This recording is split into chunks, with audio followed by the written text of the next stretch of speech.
For centuries, the Greek world was a landscape of constant conflict.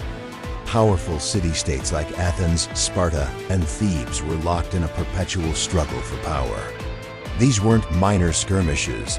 They were devastating wars that spanned generations. One of the most destructive was the Peloponnesian War, a nearly 30-year struggle between Athens and Sparta that left the entire Greek world exhausted and more divided than ever.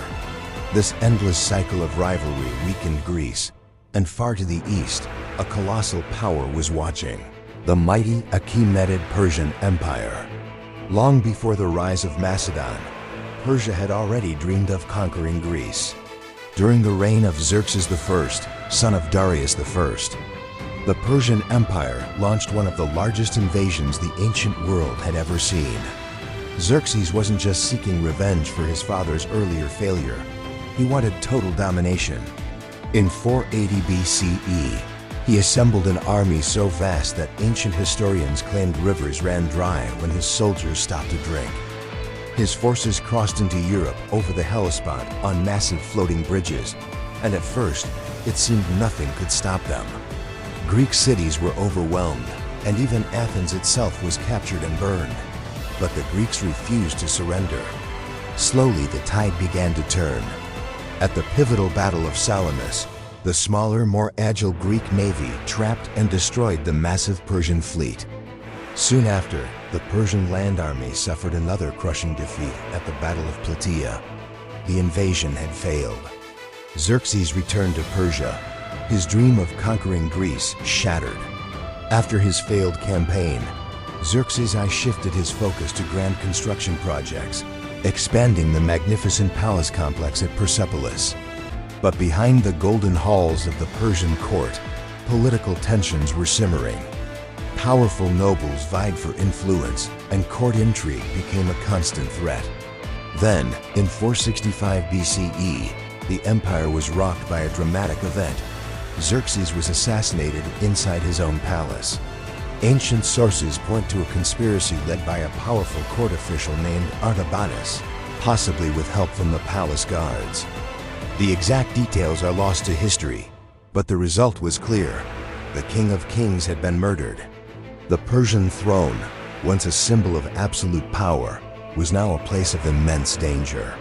While the empire remained strong, its political stability had begun to crack.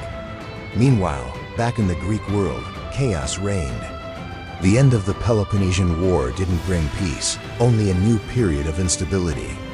Athens was weakened, Sparta struggled to maintain control, and Thebes enjoyed only a brief moment of dominance. No single city-state could unite the fractured Greek world. Civil wars continued to erupt, leaving Greece vulnerable. It was in this power vacuum that a new force emerged from the north, the Kingdom of Macedon. In 359 BCE, Philip II ascended to the Macedonian throne. At the time, many Greeks viewed Macedon as a backward, semi-barbaric kingdom. But Philip was a brilliant military and political strategist. He completely reorganized the Macedonian army, introducing the deadly Macedonian phalanx, a formation of soldiers armed with incredibly long spears called sarissas. Within a few decades, Philip transformed Macedon into the most formidable military power in the region. The climax came in 338 BCE at the Battle of Chaeronea, where Philip defeated the combined forces of Athens and Thebes. This victory effectively ended the long era of Greek civil wars. Most of Greece was now forced to unite under Macedonian leadership. Philip established the League of Corinth, an alliance that brought the Greek states together for the first time in a meaningful way.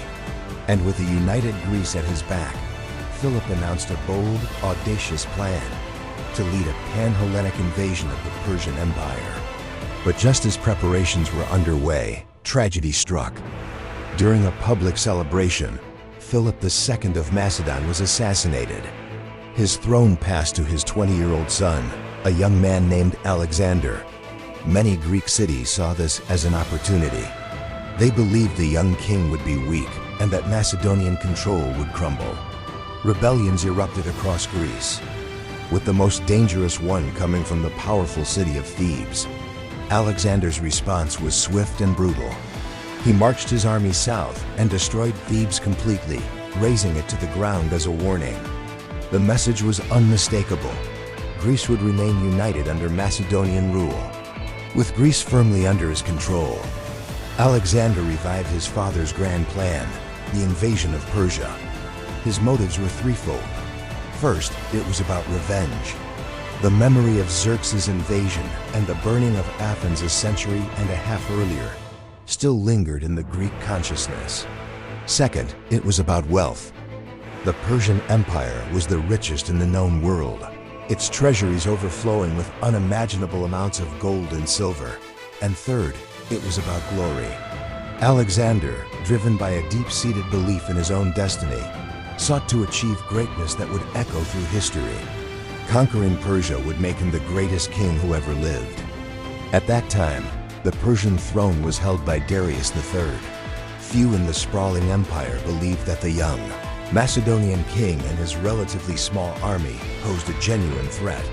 They were about to find out just how wrong they were. In 334 BCE, Alexander the Great led his army across the Hellespont, the same strait Xerxes had crossed with his massive force so long ago. The Great War between Greece and Persia had begun again. But this time, the dynamic was completely different. The Greeks were not defending their homeland. They were the invaders, marching into the heart of an empire. The first major clash was about to take place beside a small river in Asia Minor, a battle that would mark the beginning of the end for the mighty Persian Empire, the Battle of the Granicus. Thanks for watching. If you enjoyed this journey into ancient history, don't forget to like, subscribe, and hit the notification bell for next stories from Alexander the Great journey.